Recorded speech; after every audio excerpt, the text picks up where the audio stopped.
सभी बालकों और बालिकाओं को मेरा प्यार भरा नमस्कार। आज हम बात करेंगे त्रुटियों के संयोजन की।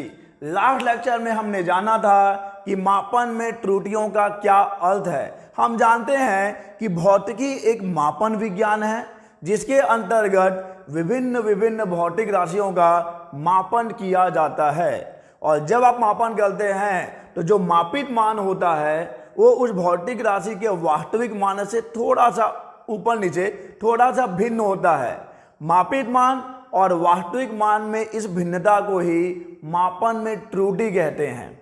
लास्ट लेक्चर में हम इसे पढ़ चुके हैं और त्रुटियों के प्रकार को भी हमने पढ़ लिया था और त्रुटियों को व्यक्त करने के तरीके भी हमने पढ़ लिए थे। त्रुटियों को 3 तरीकों से व्यक्त किया जाता है। एक है निरपेक्ष त्रुटि, सेकंड है अपेक्षित त्रुटि और थर्ड होता है प्रतिशत त्रुटि। तो चलिए आज के इस लेक्चर में हम लोग जानेंगे कि त्रुटियों के संयोजन का क्या अर्थ है, त्रुटियों के संयोजन से क्या तात्पर्य है। चलिए मान लेते हैं कि हमारे पास एक भौतिक राशि है जो 2 या 2 से अधिक भौतिक राशियों पर निर्भर कर रही है। ऐसा हो सकता है कि नहीं? कोई एक भौतिक राशि 2 या 2 से अधिक भौतिक राशियों पर निर्भर कर सकती है कि नहीं?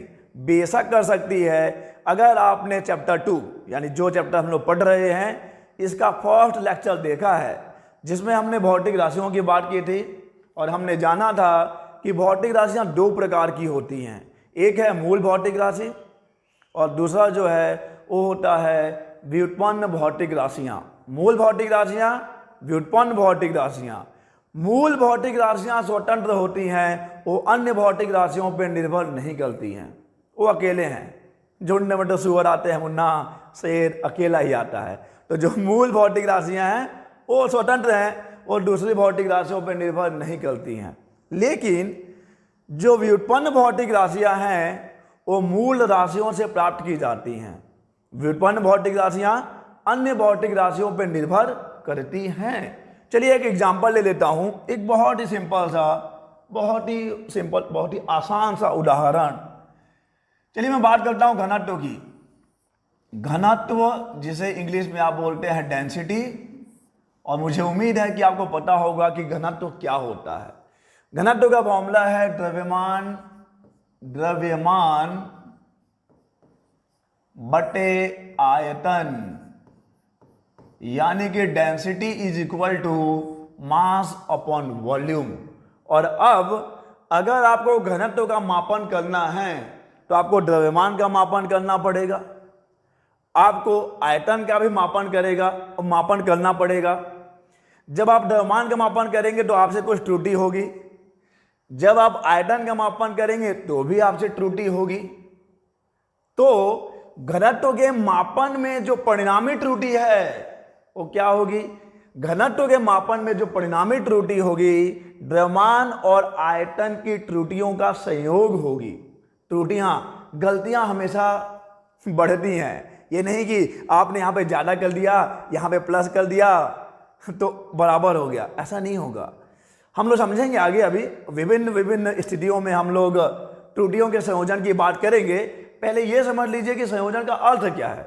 संयोजन का अर्थ ही है, अगर आप इस वर्ड को समझते हैं, इस शब्द को संयोजन, तो घनत्व अगर द्रव्यमान और आयतन पर निर्भर कर रहा है तो घनत्व के मापन में जो त्रुटि होगी वो द्रव्यमान और आयतन के मापन में त्रुटियों का संयोग होगी। यानी कि इस भौतिक राशि के मापन में त्रुटि इन भौतिक राशियों के मापन में त्रुटियों पर निर्भर करेगी।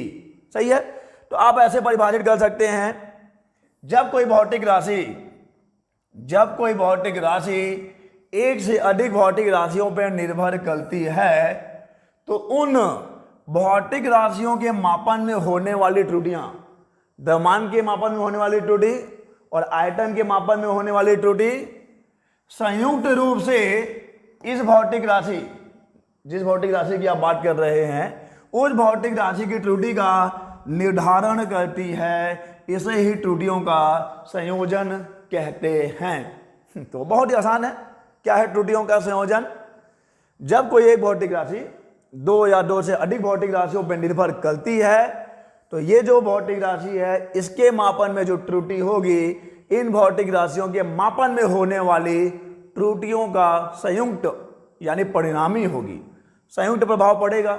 ओके, तो ये तो हो गया, ये तो आप समझ गए हैं कि यार चलो त्रुटियों का संयोजन का अर्थ क्या क्या है।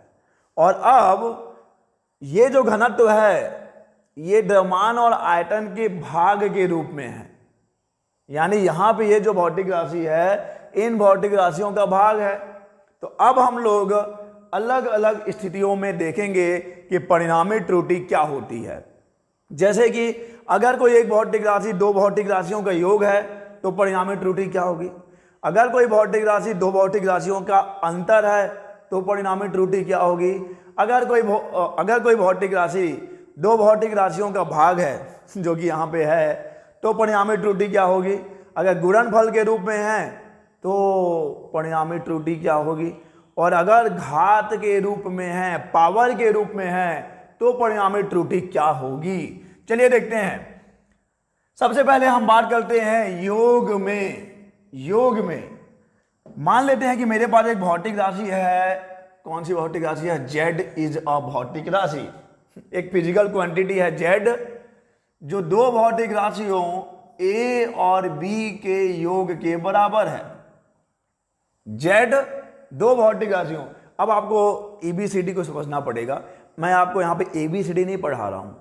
जेड कोई भौतिक राशि हो सकती है, ए कोई भौतिक राशि है, बी भी कोई भौतिक राशि है। तो यहां पे ये दिखाया जा रहा है कि अगर एक भौतिक राशि दो भौतिक राशियों के योग के रूप में है तो परिणामी त्रुटि क्या होगी, इसको आपको समझना है। आप ए बी समझते हैं, इसको ए बी नहीं है, ये ए बी और जेड क्या दिखा रहा है? भौतिक राशियों को दिखा रहे हैं। तो अब मान लीजिए आपने ए का मापन किया और ए के मापन में निरपेक्ष त्रुटि होती है डेल ए के मापन में त्रुटि हो गई डेल ए, बी के मापन में त्रुटि हो गई डेल बी। आप ए को मापेंगे, आप बी को मापेंगे। ए के मापन में त्रुटि डेल ए है, बी के मापन में निरपेक्ष त्रुटि बोला है मैंने, कम या ज्यादा, आपको केवल परिणामी लेके चलना है। परिणामी नहीं, क्या बोलते हैं उसको, मैग्नीट्यूड लेके चलना है। मैग्नीट्यूड यानी कि परिणाम ही लेके चलना है, परिमाण लेके चलना है, परिणाम नहीं परिमाण लेके चलना है बस। ओके, तो ए के मापन की त्रुटि, ए के मापन में त्रुटि डेल ए है, बी के मापन में त्रुटि डेल बी है। तो ए का मापित मान कितना हो जाएगा? ए का मापित मान हो जाएगा ए प्लस माइनस डेल ए। बी का मापित मान कितना हो जाएगा? B plus minus del B. ये मापित मान को दिखा रहा है ना जी, ए और बी जो है। अब ये इसको काट नहीं देना, मैं ये बता रहा हूं कि मापित मान है, ये मापित मान है, ए का मापित मान, बी का मापित मान। ओके, तो जेड का जो मापित मान होगा Z plus minus del Z, Z का मापित मान क्या हो जाएगा? ए plus minus del A plus B plus minus del B. ये है ए का मापित मान, ये है बी का मापित मान, तब ये होगा जेड का मापित मान। और अब इसको हल करते हैं, बहुत ही सिंपल है। ए प्लस बी को आप अलग से रख लीजिए, ए प्लस बी को अलग से रख लीजिए, प्लस माइनस कॉमन आ जाएगा, प्लस माइनस कॉमन आ गया, ये हो गया del A plus del B, del A plus del B, और ये हो गया Z plus minus del Z. और अब देखिए Z is equal to A plus B, Z is equal to A plus B है ना, तो Z is equal to A plus B है, यानी ये और ये चीज कैंसल हो जाएगा। इसको आप काट सकते हैं, ये और ये चीज कैंसल हो जाएगा, क्योंकि जेड क्या है? ए प्लस बी के इक्वल है, और ये भी ए प्लस बी है, तो ये दोनों कट जाएगा, डिवाइड नहीं होगा। मान लो ये इधर आके माइनस हो गया, क्या ये इधर जाके माइनस हो गया, तो ये दोनों जेड माइनस जेड क्या होगा? जीरो होगा ना, वही तो है, ये भी जेड है, ये भी जेड है। ओके, तो चलिए आगे बढ़ते हैं। अब तो यहां पे आपको मिल जाएगा plus minus del Z is equal to plus minus del A plus del B. और अगर मैक्सिमम त्रुटि की बात करें अधिकतम संभव त्रुटि की बात करें, अधिकतम संभव त्रुटि के लिए आप लिख लेंगे del Z is equal to del A plus del B. Del Z is equal to del A plus del B, यानी कि अगर एक भौतिक राशि दो भौतिक राशियों के योग के रूप में है तो उस भौतिक राशि के मापन में जो परिणामी त्रुटि होगी, परिणामी निरपेक्ष त्रुटि ना, ये निरपेक्ष त्रुटि है, परिणामी निरपेक्ष त्रुटि क्या होगी, उन दोनों भौतिक राशियों के निरपेक्ष त्रुटियों के योग के तुल्य होगा। तुल्य यानी बराबर होगा, ये बोलना चाह रहा हूं मैं। ये स्टेटमेंट लिखेंगे आप। अगर कोई एक भौतिक राशि, इतना बड़ा नहीं लिखना है, इतना से काम चल जाएगा। अगर एक भौतिक राशि दो भौतिक राशियों के योग के रूप में है तो अंतिम परिणाम में अधिकतम निरपेक्ष त्रुटि, ये है अधिकतम निरपेक्ष त्रुटि, राशियों में निरपेक्ष त्रुटियों के योगफल के बराबर होता है। क्लियर है ये? अगर भौतिक राशि दो भौतिक राशियों के योग के रूप में है तो अधिकतम संभव निरपेक्ष त्रुटि उन दोनों भौतिक राशियों के निरपेक्ष त्रुटियों के योगफल के बराबर होता है। सही है ये? चलिए आगे बढ़ेंगे। ये था योग के लिए। अब हम बात करते हैं अंतर के लिए। तो अंतर में ज़्यादा कोई दिक्कत है नहीं। मान लो कि ये जो z है ना वो a माइनस बी के रूप में है, ठीक है? तो हम लोग z का मापित मान को कैसे लिखेंगे, z plus minus del z को कैसे लिखेंगे? ये z का मापित मान है, पीछे आपने लिखा है a का मापित मान, ये हो जाएगा a का मापित मान, ये माइनस है, और ये हो जाएगा b का मापित मान, b का मापित मान, a का मापित मान माइनस b का मापित मान। So z plus minus del z is equal to a minus B, ये a माइनस बी है ना बच्चा, a माइनस बी, ठीक है? और यहां से क्या होगा देखिए, ये प्लस माइनस डेल a है, ठीक है? और ये भी क्या हो जाएगा, प्लस माइनस डेल b हो जाएगा। तो यहां से आप अगेन कॉमन निकाल सकते हैं। क्या कॉमन निकाल लेंगे आप? Plus minus del common, plus minus common निकाल लीजिए, तो आपको ये बच जाएगा del a plus del b, del a plus del b। Confuse नहीं होना है, ये नहीं सोचना है कि योग के रूप में था तो यहाँ योग था और माइनस के लिए होगा तो हम माइनस लगा देंगे, ऐसा नहीं है। देख लो, आप खुद देख लो गणितीय व्याख्या क्या कह रही है। z plus minus del z है तो ये हो जाएगा a plus minus del a minus b plus minus del b, हो गया a माइनस b, ये क्लियर है, a माइनस b, ये प्लस माइनस डेल a होगा, फिर ये माइनस इससे इंटू हो गया, इसको माइनस कर देगा, लेकिन ये माइनस इसको इंटू करके प्लस कर देगा, तो यहाँ भी प्लस माइनस है, यहाँ भी प्लस माइनस रहेगा, तो आपने प्लस माइनस कॉमन निकाल लिया, तो यहाँ पे क्या बचेगा, del a plus del b बचेगा। कोई डाउट तो नहीं है ना? बायो वाले बच्चे भी होंगे यहाँ पर, मैथ्स वाले बच्चों को मोस्टली क्लियर हो जाता है, बायो वाले बच्चों को थोड़ी सी दिक्कत होती है, लेकिन दिक्कत होने नहीं देंगे, ठीक है? जब तक सिखाएंगे नहीं तब तक छोड़ेंगे नहीं, ऐसा कोई डायलॉग होना चाहिए था। तो चलिए, तो देखो अब ये a माइनस बी क्या है, a माइनस बी तो z है, यानी ये और ये कैंसिल हो जाएगा, तो plus minus del z is equal to बच गया plus minus del a plus del b।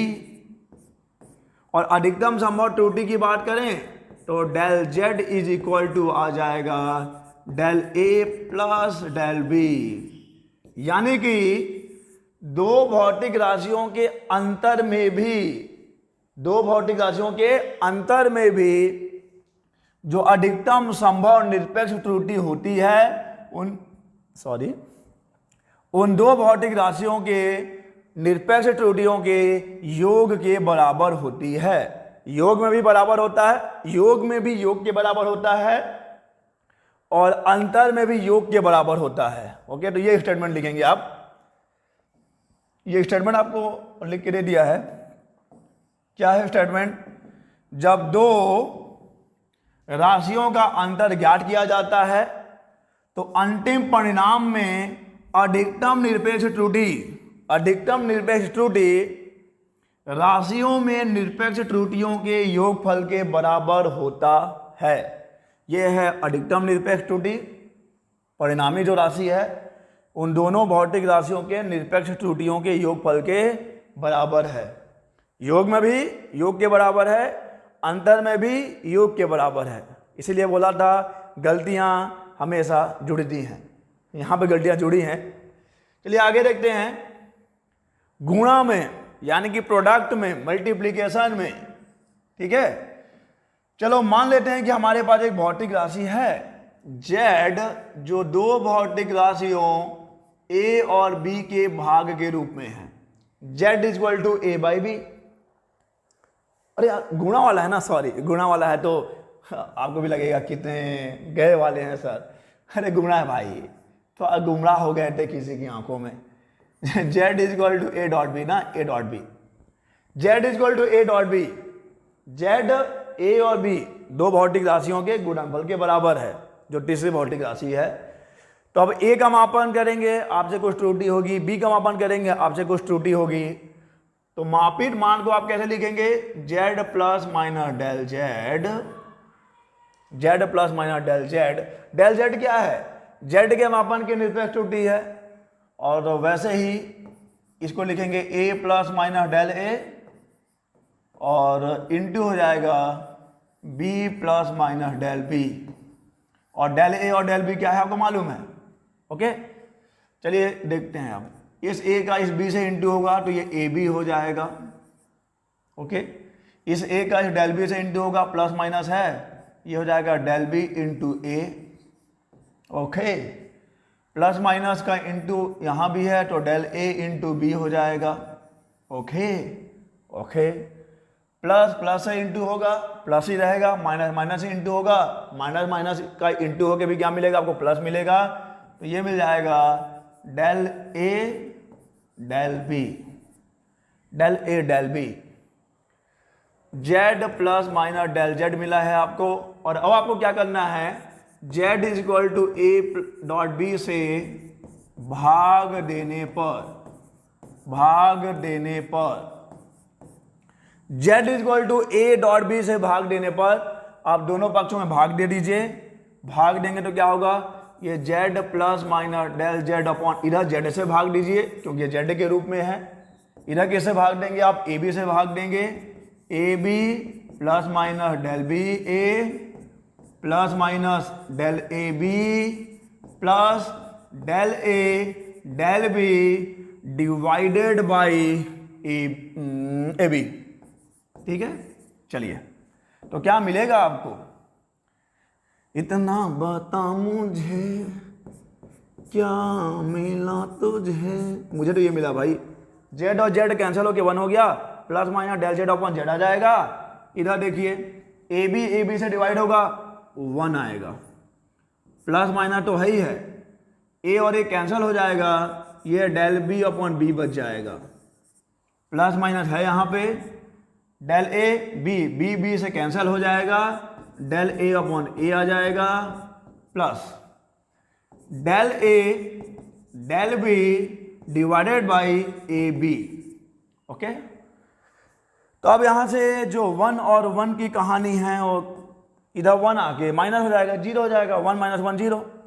तो ये बच जाएगा plus minus del Z upon Z plus minus del B upon B plus minus del ए अपॉन ए plus del ए del B upon del B. और अब यहाँ पे एक चीज़ आपको समझनी पड़ेगी, ऐसा आप शायद पहली बार करेंगे और आगे अब करते ही जाएंगे। देखो ए है भौतिक राशि, बी है भौतिक राशि, डेल ए है ए के मापन में त्रुटि, बी है डेल बी है बी के मापन में त्रुटि। तो अगर मान लो कि अगर ये लंबाई है, ये भी लंबाई है, ये 100 सेंटीमीटर है, ये 200 सेंटीमीटर है, तो त्रुटि संभवतः कितने की होगी भाई? 10 सेंटीमीटर 20 सेंटीमीटर की त्रुटि थोड़ी करेंगे आप। आपके पास त्रुटि होगी, मान लो कि 0.2 सेंटीमीटर की त्रुटि यहाँ कर दी, या 0.1 सेंटीमीटर की त्रुटि यहाँ कर दी। तो ये डेल ए और डेल बी, डेल ए और डेल बी ए और बी की तुलना में बहुत कम होते हैं। अब त्रुटि अब बहुत बड़ा त्रुटि तो नहीं करोगे ना आप। तो डेल ए और डेल बी क्या है? ए और बी की तुलना में बहुत नगण्य होता है। तो जब आप इस डेल ए और डेल बी को, और एक चीज और है, अगर आप दशमलव एक से छोटी संख्याओं का गुणा करोगे तो संख्याएं बढ़ती नहीं हैं और छोटी हो जाती हैं। समझाते हैं आपको, ये सब चीजें आपको समझनी चाहिए। अगर आप नहीं समझोगे तो आगे टीचर्स ये बोल के निकल लेंगे और आप फिर गुम है किसी के प्यार में करते रह जाओगे। मैंने क्या बोला कि अगर आप 2 इंटू 2 करोगे तो आपको 4 मिलेगा, यानी गुणा किया तो परिणामी बड़ा मिला आपको।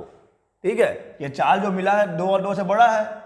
लेकिन अगर आप 1/2 इंटू 1/2 करोगे, एक से छोटी संख्या है, दशमलव वाली संख्याओं का गुणा करोगे तो जो परिणामी मिलेगा कितना मिलेगा, 1/4 मिलेगा। ये 0.5 है, ये 0.5 है, ये 0.25 है। ये समझना है आपको कि अगर आप एक से बड़ी संख्याओं का गुणा करते हैं तब तो बढ़ेगा, तब तो चीजें बढ़ेंगी। लेकिन अगर आप एक से छोटी संख्याओं का गुणा करते हैं तो कम हो जाता है। तो ये भी एक से छोटी होगी, ये भी एक से छोटी होगी। ठीक है, अगर ऐसा नहीं समझ रहे तो आप ऐसा समझ लो कि del A upon a, del B upon B, ये भी एक से बहुत छोटा होगा, ये भी एक से बहुत छोटा होगा। इन दोनों का आप गुणा करोगे तो और बहुत छोटा हो जाएगा। यही है ना मतलब, डेल ए अपॉन ए एक से छोटे मिलेंगे आपको, डेल बी अपॉन बी एक से छोटा ये भी मिलेगा आपको, और जब आप इन दोनों का गुणा करेंगे तो ये और बहुत बहुत छोटा हो जाएगा। उसे हम लोग बोलते हैं कि नगण्य हो जाएगा। क्या हो जाएगा? नगण्य हो जाएगा। एक एग्जांपल लेके समझा देता हूं आपको। ठीक है, चलो मान लेते हैं कि a की वैल्यू है 20 और डेल a की वैल्यू है 0.1। ठीक है, मान लो कि b की वैल्यू है 40 और डेल b की वैल्यू है 0.2। जब आप गुणा करेंगे 40 और 20 का तो 4 दूनी 8, ये 800 मिलेगा। 0.1 इंटू 0.2 करेंगे आप, कितना मिलेगा आपको? चलो आपने 1 सेंटीमीटर की गलती कर दिया, सॉरी, और थोड़ा सा कैलकुलेशन से बचने के लिए मैं इसको सिंबल ले लेता हूं। मान लो ये 1 था, ये 2 था। ठीक है, 1 था, ये 2 था, तो ये क्या मिलेगा? 2 एकम 2 मिलेगा। अब 2/800 आप करेंगे, 2/800 आप करेंगे तो आपको कितना मिलेगा बच्चा? 0.00 समथिंग मिलेगा। जो नगण्य है ना, जो नगण्य है, नगण्य मतलब समझ गए ना आप? नगण्य मतलब नेग्लिजिबल, इंग्लिश में बोलते हैं नेग्लिजिबल। यानी कि यहां पर del A del B upon a b क्या है? नगण्य है, और नगण्य है तो नगण्य है, अतः इसकी उपेक्षा करने पर, उपेक्षा यानी कि इसकी क्या कर देंगे आप? उपेक्षा कर देंगे। ये सब चीजें आप पहली बार यूज कर रहे हो, लेकिन आगे आपको बहुत बार ये सब करना पड़ेगा। फिर से समझ लीजिए, शायद आप इन उलझनों में उलझ गए होंगे। फिर से समझ लीजिए कि हमारे पास एक भौतिक राशि z है जो 2 भौतिक राशियों के गुणनफल के रूप में है। हम आगे बढ़ रहे हैं, ये z का मापित मान है, ये a का मापित मान है, ये b का मापित मान है। आप गुणा वाला कर लेते हैं, गुणा कर लेते हैं, फिर z इक्वल टू ab से भाग भी दे देते हैं, आपको ये मिलता है। Plus minus del z upon z, plus minus del b upon b, plus minus ये कहां से आ गया? Plus minus del a upon a, और del a upon del b upon a b, जो कि क्या मिलेगा? नगण्य मिलेगा। और नगण्य है तो इसकी आप क्या कर देंगे? उपेक्षा कर देंगे। तब आपको मिलेगा क्या? Plus minus del z upon z is equal to plus minus del a upon a plus minus del b upon b मिलेगा। यही मिलेगा ना, क्योंकि इसके बाद वाले की तो आपने उपेक्षा कर दी है। अधिकतम संभव की बात करें, मैक्सिमम पॉसिबल की बात करें तो केवल प्लस लेंगे आप, तो ये हो जाएगा डेल a अपॉन a, ये हो जाएगा डेल b अपॉन b। ये देखिए, तो अगर एक भौतिक राशि 2 भौतिक राशियों के गुणनफल के रूप में है तो ये निरपेक्ष त्रुटि नहीं है, ये आपेक्षिक त्रुटि है, क्योंकि ये है निरपेक्ष त्रुटि डिवाइडेड बाय वास्तविक मान। निरपेक्ष त्रुटि डिवाइडेड बाय वास्तविक मान, निरपेक्ष त्रुटि डिवाइडेड बाय वास्तविक मान, और इसे हम लोग कहते हैं आपेक्षिक त्रुटि। इसीलिए आपको कदम कदम आगे बढ़ाना है। अगर आप डायरेक्ट ये लेक्चर अटेंड करने आए हैं तब तो आप यही बोलेंगे यार मजा नहीं है, गुरुजी ना समझा नहीं पा रहे हैं। आप पहले के लेक्चर्स देख के आइए, बहुत अच्छे से समझाया है आपको।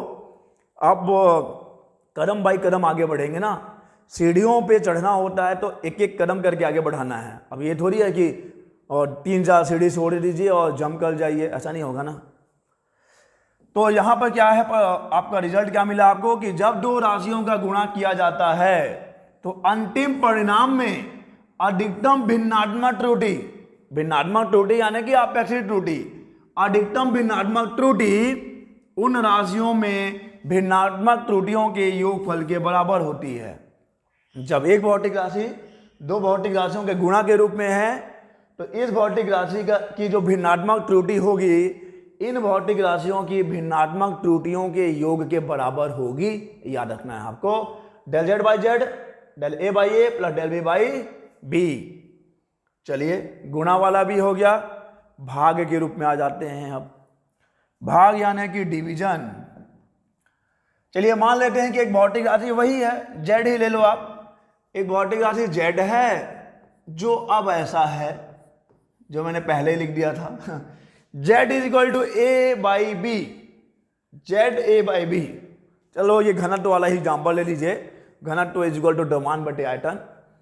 तो जेड का मापित मान कितना हो जाएगा बच्चा, z plus minus del z, ये हो जाएगा ए प्लस माइनस डेल ए, ये हो जाएगा B plus minus del b, यही होगा ना, z plus minus del Z.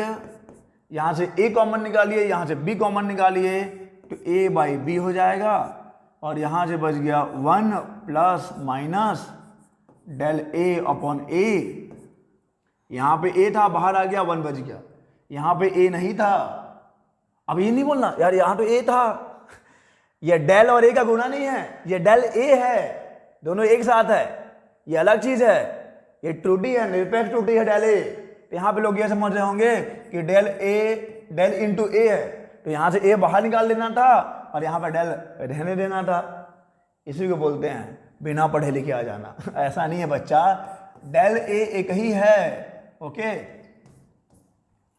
तो A plus minus del A upon ए आ जाएगा, और यहां पे हो जाएगा B plus minus del B upon B आ जाएगा।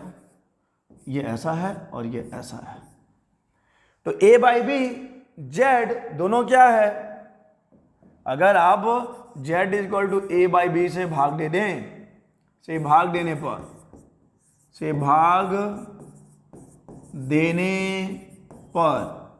Z is equal to a by b से भाग देने पर इधर जेड से भाग दीजिए, इधर ए बाई बी से भाग दीजिए, ए बाई बी कट जाएगा और यहां बच जाएगा 1 plus minus del Z upon Z. 1 plus minus del z by z is equal to 1 plus minus del A upon a divided by b plus minus del b by b. यही तो बचेगा, ये bracket में, ये bracket में, bracket में, bracket में। और अब आपको करना ये है बच्चा कि इसको ऊपर ले जाइए, ये अंश है, ये हर है, हर को ऊपर ले जाइए। अभी इसका पावर 1 होगा ना, कुछ नहीं है मतलब 1 है, और ऊपर ले जाएंगे तो क्या हो जाएगा दोस्त, बालक बालिका क्या हो जाएगा, -1 हो जाएगा। तो ये हो गया 1 plus minus del Z upon Z, 1 plus minus del Z upon Z is equal to 1 plus minus del A upon ए, और ये पावर 1 था, -1 हो जाएगा। हाँ, एक चीज गलती हो गई मेरे से, आप लोग उसी का वेट कर रहे होगे कि सर ये तो 1 हो गया था, ये तो 1 हो गया था, ओहो हो यहां भी गलती किया हूं मैं, इतनी बड़ी गलती, माफ करना बच्चा, 1 है ना, इसलिए ज्यादा निंदा नहीं करनी चाहिए दूसरों की, मैं निंदा रस में डूब गया था। 1, अरे यहां से ए बाहर आ गया तो 1 बच गया, यहां से बी बाहर आ गया तो 1 बच गया। चलिए आगे चलते हैं। तो 1 plus minus del A upon a, ये ऊपर गया तो ये आ गया आपका 1 plus minus del B upon b, ऐसा, और ये घात हो गया 1। और अब यहां पर जब मैंने क्लास 11 के वीडियो लेक्चर्स स्टार्ट किए थे तो सबसे पहले मैंने बनाया है mathematical tools, video lecture number 1, video lecture number 2, जिसमें मैंने मैथमेटिकल टूल्स के बारे में बताया है और आपको बोला था कि ये कहीं ना कहीं काम आते हैं, और अगर आपको पता नहीं है तो आप फंस जाएंगे। अगर आपको पता नहीं है तो आप फंस जाएंगे। यहाँ पे क्या लगाएंगे आपको बताया गया था कि अगर कुछ ऐसा है और x का मान बहुत बहुत कम है 1 से, तो आप इसको ऐसा लिखते हैं। बताइए ये कौन सा प्रमेय है? याद है? अगर आपने वो मैथमेटिकल टूल वाला लेक्चर देखा है तो आप फटाक से बता देंगे कि ये क्या है। ये है द्विपद प्रमेय। क्या है ये? द्विपद प्रमेय। लेकिन जो इस घमंड में है कि यार हम तो बस फिजिक्स पढ़ने आए हैं, मैथ्स क्यों पढ़ेंगे, ये मैथमेटिकल टूल क्या होता है, उनके सर के ऊपर से गया, उनके सर के ऊपर से गया। जाओ बच्चा, पहले मैथमेटिकल टूल्स थोड़ा पढ़ लो, सीख लो। बताया था ना वो औजार है, जिस औजार से आपको लड़ाई लड़नी है। अगर औजार ही नहीं रहेंगे, हथियार ही नहीं रहेंगे, तो जंग किस बात की? 1 plus x to the power n is equal to 1 plus n x. Condition ये है कि x अगर 1 से छोटा है, x इज लेस देन 1। अगर x 1 से छोटा है तो बस यहां तक में आपका काम चल जाएगा। और मैंने बोला भी था ये ही काम आता है मैक्सिमम। तो ये द्विपद प्रमेय से क्या हो जाएगा? द्विपद प्रमेय से हो जाएगा 1 प्लस एक्स का power n is equal to 1 plus n x. और यहां पे वही चीज हो रहा है। अब आपको डी दृष्टि चाहिए होगी, सर यहां पे कैसे हो रहा है?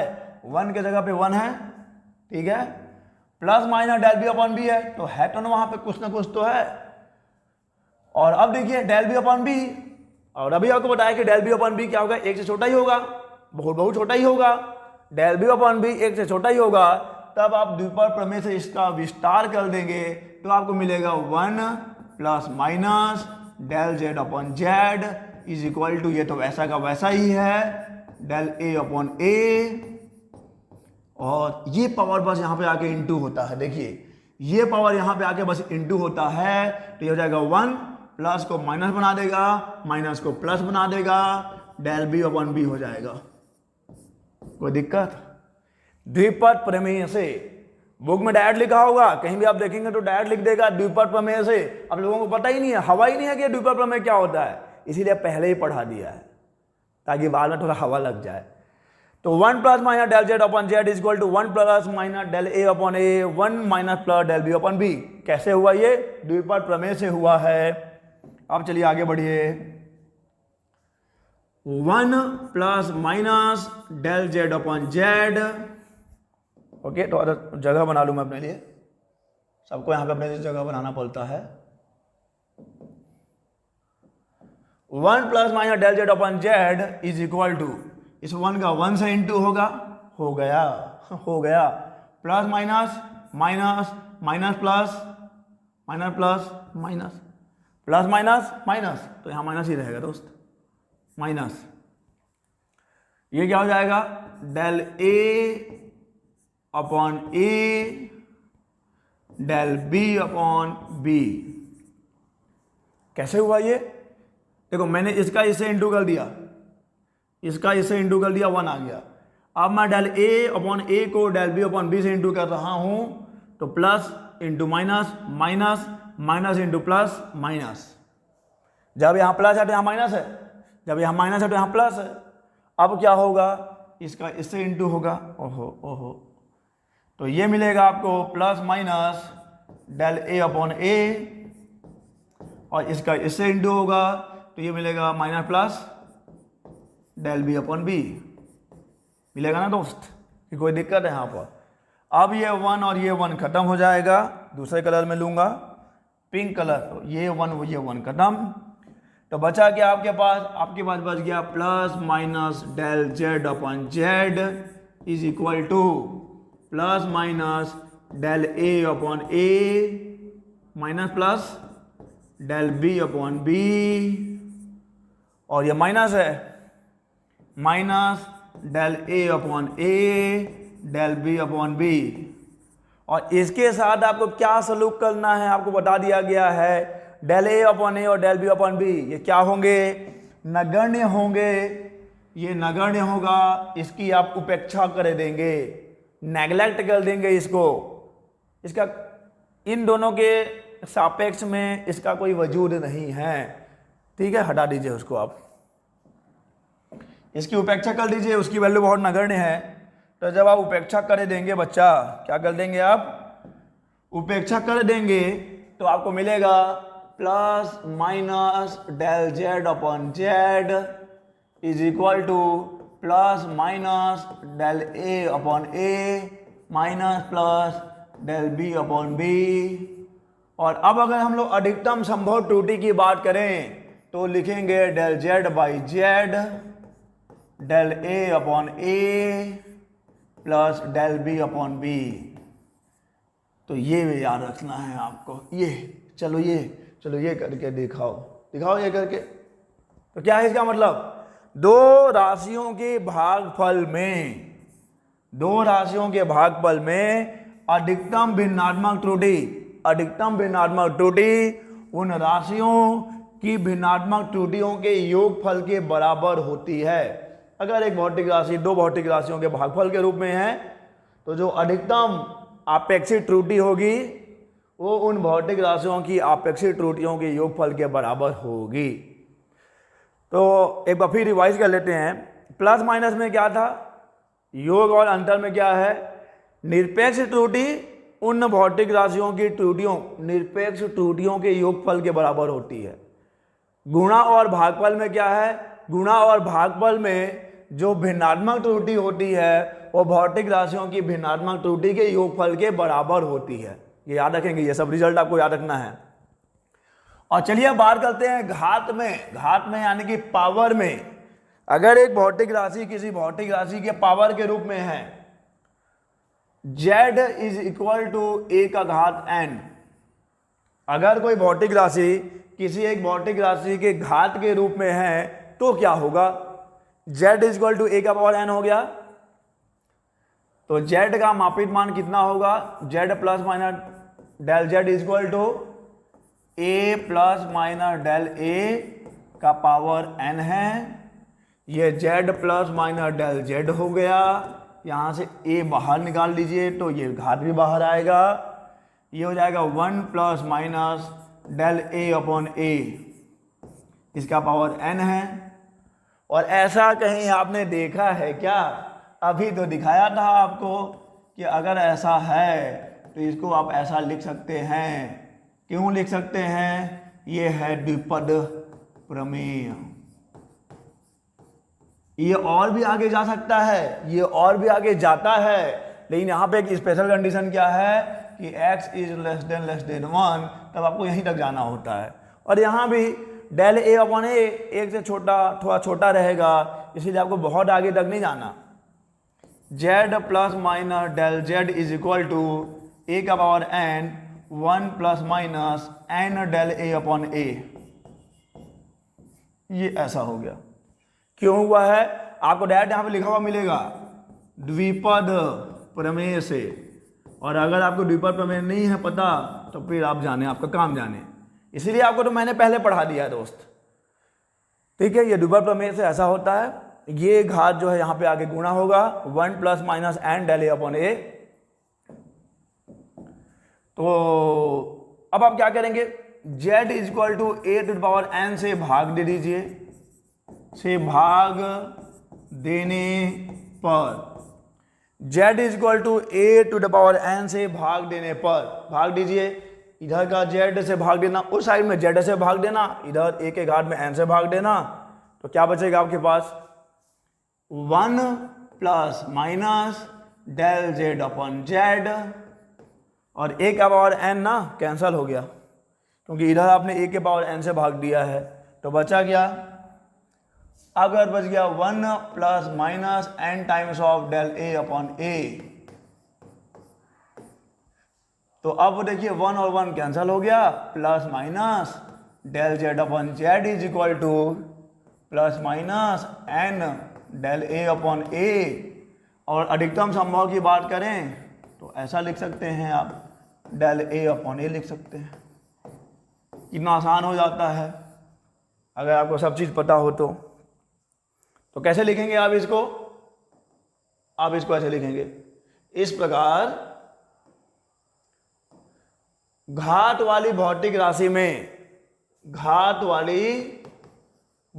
राशि में अधिकतम भिन्नात्मक त्रुटि उस भौतिक राशि की भिन्नात्मक त्रुटि की n गुणी होती है। जहां पे यह n क्या है? ये वाला पावर है, घातांक है।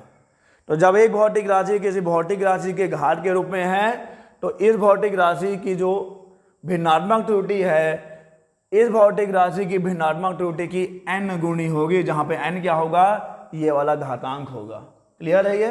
चलिए आगे बढ़ेंगे और कुछ न्यूमेरिकल क्वेश्चन सॉल्व करेंगे, क्योंकि मैं बार बार ये दोहराता हूं कि आपने कॉन्सेप्ट कितनी अच्छी तरीके से पढ़ा है, आपको कॉन्सेप्ट समझ में आया है कि नहीं, आपने कॉन्सेप्ट को कितने बेहतर तरीके से समझा है। अगर ये परखना है तो क्वेश्चन सॉल्व करिए, न्यूमेरिकल क्वेश्चन सॉल्व करिए। और अगर आप न्यूमेरिकल क्वेश्चन सॉल्व कर लेते हैं, अगर आप क्वेश्चन बना पाते हैं, तो बेशक नो डाउट कि आपको कॉन्सेप्ट समझ में आ गया है। तो चलिए देखते हैं पहला सवाल क्या है। दिया है कि V कितना है? V is equal to 100 plus minus 4 volt, यानी V जो है वो पोटेंशियल डिफरेंस है, विभवांतर है। I is equal to plus minus 0.2 ampere, I विद्युत धारा है। और आपको यह फॉर्मूला तो मालूम ही है कि R इज इक्वल टू क्या होता है? R is equal to V upon I होता है। अभी अभी आप क्लास 10th में इसको पढ़कर आए हैं और बिना एग्जाम दिए पास होकर आए हैं। फिर भी आपको याद तो रखना है ना कि R is equal to V upon I होता है। प्रतिरोध इज इक्वल टू विभवांतर अपॉन विद्युत धारा, R is equal to V upon I। यानी यहां पे ये जो भौतिक राशि है, इन भौतिक राशियों का क्या है? भाग है। भाग ही तो है ना। R में प्रतिशत त्रुटि ज्ञात करना है, तो पहले आप अपेक्षित त्रुटि ज्ञात कर लीजिए, और अपेक्षित त्रुटि ज्ञात कर लेंगे, उसका प्रतिशत निकाल लेंगे तो आपको प्रतिशत त्रुटि मिल जाएगी। और अभी आपने देखा है कि अगर एक भौतिक राशि दो भौतिक राशियों के भाग के रूप में रहती है तो अधिकतम भिन्नात्मक त्रुटि क्या होती है? उन भौतिक राशियों के भिन्नात्मक त्रुटियों के योग के बराबर होती है। अभी पीछे पढ़कर आए हैं आप। तो यहां पे del R upon R is equal to del V upon V plus del I upon I। देखिए ये V होगा, यही तो V है ना, और ये जो है प्लस माइनस जो लिखा है, यानी इतना ऊपर नीचे हो सकता है, इतनी संभव त्रुटि है। तो डेल V यहां पे कितना है? डेल V 4 है, डेल I कितना है? डेल I 0.2 है। ये जो दिखा रहा है प्लस माइनस के बाद जो है वो संभव त्रुटि को बता रहा है, संभावना को बता रहा है कि इतना ऊपर नीचे हो सकता है मापन में। तो del R upon R is equal to del V कितना बच्चा? 4 डिवाइडेड बाई 100 प्लस 0.2 डिवाइडेड बाई 5, I 5 है ना। सॉल्व कर लीजिए, सॉल्व करेंगे तो कितना आएगा? यहाँ पे आगे बढ़ें। Del R upon R is equal to 4 upon 100, इसको थोड़ा सा सिंपल करता हूं मैं। ये 0.2 है, ये 5 है। 5 को अगर मैं इंटू कर दूं किससे? 5 को अगर मैं 20 से इंटू कर दूं तो ये भी 100 बन जाएगा, और इसको मैं 20 से इंटू कर दूं तो ये भी 4 बन जाएगा। दिमाग लॉजिक। 5 को अगर मैं 20 से इंटू करता हूं तो 100 बन गया। 5 को अगर सॉरी यहाँ पे 0.2 है, 0.2 को भी आपको 20 से इंटू करना पड़ेगा ना। मैंने यहाँ भी 20 से इंटू कर दिया, यहाँ भी 20 से इंटू कर दिया, तो ये हो गया 100, ये हो गया 4। 4 प्लस 4 कितना आ गया? डेल R अपॉन R का मान आ गया है 8/100। डेल R अपॉन R है 8/100, ठीक है। Del R upon R equal to 8/100। और अगर आप इसी का परसेंट ले लेते हैं, डेल R अपॉन R का क्या ले लेना है? परसेंट ले लेना है। तो परसेंट कैसे निकालते हैं? आपको 100 से इंटू कर देना होता है बस। तो कितना है इधर? 8/100 इंटू 100, खत्म। यानी कितना परसेंट? 8%। तो ये है प्रतिशत त्रुटि। प्रतिशत त्रुटि, अपेक्षित त्रुटि का प्रतिशत निकाल लीजिए, और प्रतिशत के लिए बस आपको क्या करना होता है, 100 से इंटू करना है, तो आ गया प्रतिशत त्रुटि। ओके, तो यह है आपका आंसर। आर के मापन में इतना जो है संभव प्रतिशत त्रुटि होगी 8%। 8% ऊपर नीचे हो सकता है। चलिए आगे देखते हैं, ये बहुत ही इंपॉर्टेंट क्वेश्चन है, बहुत ही अच्छा क्वेश्चन है। किसी सरल लोलक यानी कि सिंपल पेंडुलम का आवर्त काल, ये फॉर्मूला आप पढ़ेंगे अभी 11th में, T is equal to 2 pi under root L by G. L by G क्या होता है पेंडुलम? पेंडुलम के लिए आपको क्या करना होता है, आपको याद होगा 9th में पेंडुलम वाला प्रैक्टिकल तो किया होगा बच्चा, ऐसा कुछ पेंडुलम। तो ये कैपिटल L जो लिखा है ये इस डोरी की लंबाई होती है, और जी तो आपको पता है, जी क्या है, गुरुत्वीय त्वरण है, और 2 पाई तो बताने की जरूरत नहीं पड़ेगी ना, 2 पाई क्या है, 2 और पाई, पाई कांस्टेंट 3.14। यदि मापित मान 20.0 सेंटीमीटर है, this is the measured value, okay ठीक है, जिसमें 1 mm तक की यथार्थता है।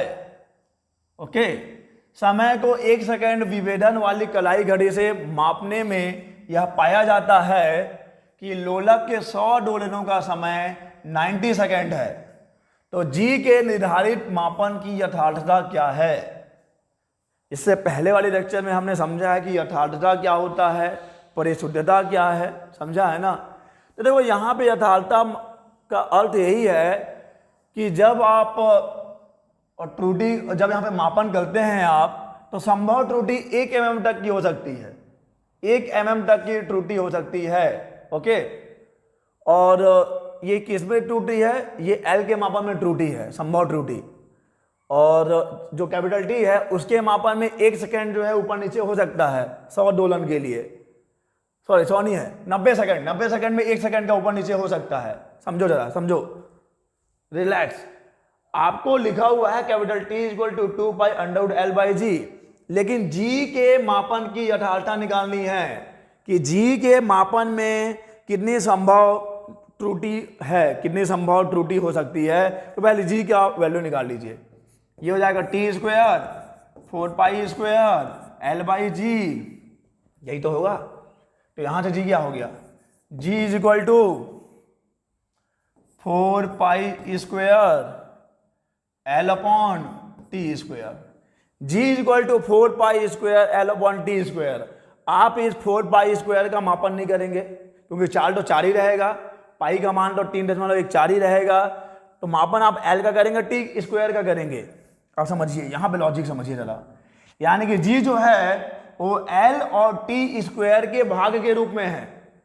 G जो है, ये जो G है जिसे आप गुरुत्वीय त्वरण कहते हैं, ये G इस L और टी स्क्वायर के भाग के रूप में है, और भाग के रूप में जब होता है तो अधिकतम संभव भिन्नात्मक त्रुटि क्या होती है, उन भौतिक राशियों के त्रुटियों के और अपेक्षित त्रुटियों के योग के बराबर होती है, plus del T by T.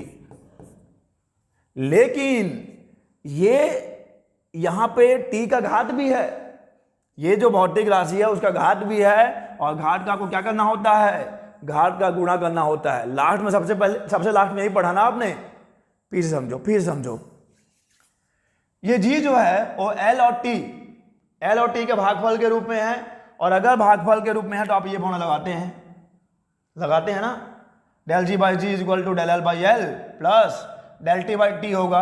अब सवाल ये है कि यहाँ 2 का इंटू क्यों हुआ, क्योंकि T का स्क्वायर है, यानी उस भौतिक राशि का घात है, तो उस घात का यहाँ पे गुणा भी तो करना होता है ना बच्चा, कर दिया गुणा, यानी del G by G is equal to del L by L plus 2 del T by T. Okay, और अब समझो कि यहां पर डेल L कितना है, देखो 20 सेंटीमीटर तो L है, 20 सेंटीमीटर क्या है, L है, L is 20 centimetre, L is 20.0 centimetre, and what is del L, बोला है कि कितना का, 1 mm तक की यथार्थता है, यानी 1 mm तक हम लोग गलती कर सकते हैं। तो 1 mm और 1 mm कहने का मतलब है 0.1 centimetre, 0.1 centimetre, 1 mm is equal to 0.1 centimetre. आगे बढ़िए। समय को मापा गया है, 100 दोलनों का समय 90 सेकंड है, यानी कि यहां पे कैपिटल टी का मान है, capital T equal to 90 second, लेकिन यहां पर डेल टी कितना है, 1 सेकेंड का हेरफेर हो सकता है। बोला है मैंने, अपने मन से नहीं बोला मैंने, फिर से समझो। ये हो गया एल का मान 20.0 सेंटीमीटर लंबाई है, इसके मापन में 1 mm की यथार्थता है, यानी 1 mm तक ऊपर नीचे हो सकता है। संभव त्रुटि, पॉसिबल है कि 1 mm तक की त्रुटि हो जाए, 1 mm यानी कि 0.1 सेंटीमीटर। और यहां पर 1 सेकेंड वाली विभेदन, 1 सेकेंड विभेदन वाली, अब ये जो विभेदन वर्ड है ये आपने समझा होगा लास्ट लेक्चर में जब आपको पढ़ाया गया था कि परिशुद्धता क्या है, यथार्थता क्या है। 1 सेकेंड आप गलती कर सकते हैं, 1 सेकेंड की गलती हो सकती है जब आपने 90 सेकेंड को मापन किया है तो टी का मान 90 सेकेंड आ गया, डेल टी का मान 1 सेकेंड आ गया। फॉर्मूले में मान रख दीजिए, डेल जी बाई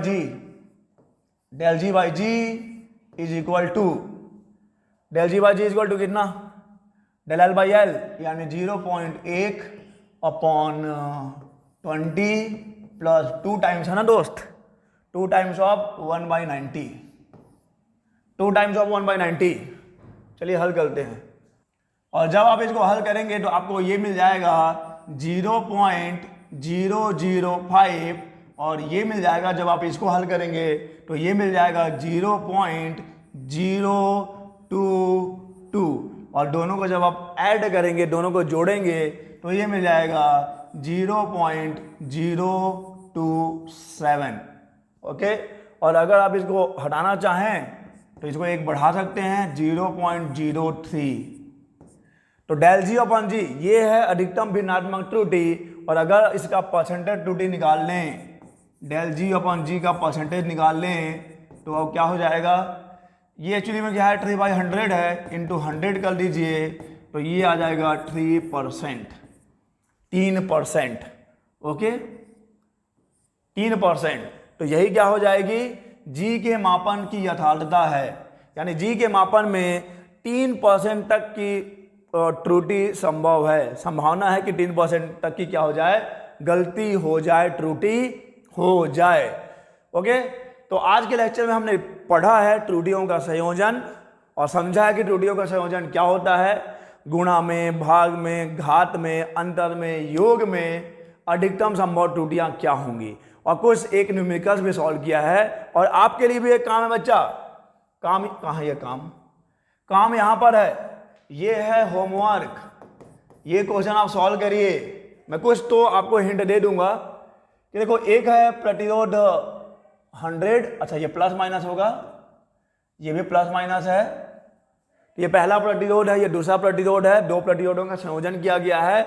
श्रेणी क्रम में क्या हो जाता है, श्रेणी क्रम में R1 प्लस R2 होगा, तो यहाँ योग वाला लगाइएगा। और समांतर क्रम में क्या होगा, समांतर क्रम में 1/R equal to 1/R1 plus 1/R2 हो जाएगा, 1/R equal to 1/R1 plus 1/R2। और इसको जब आप सॉल्व करेंगे तो आपको एक बहुत ही नया सा कॉन्सेप्ट सीखने को मिलेगा। बेशक आप इसको सॉल्व करिए, ये क्वेश्चन आपके लिए होमवर्क है। अगर आप नहीं बना पाते हैं, कोई दिक्कत होती है तो नीचे कमेंट बॉक्स में कमेंट करो, ये बोलते हुए कि सर हमसे ना हो पाएगा, आपको बेशक इसका सॉल्यूशन दिया जाएगा। लेकिन अभी तो ये आपके लिए एक मिशन है, ये आपके लिए असाइनमेंट है, ये आपके लिए होमवर्क है, इसको आप सॉल्व करिए और पता करिए, अपने आप को परखिए कि आपने कितना सीखा है। इस वीडियो लेक्चर में बस इतना ही, हम लोग मिलेंगे अपने अगले वीडियो में नए टॉपिक के साथ। तब तक के लिए अलविदा।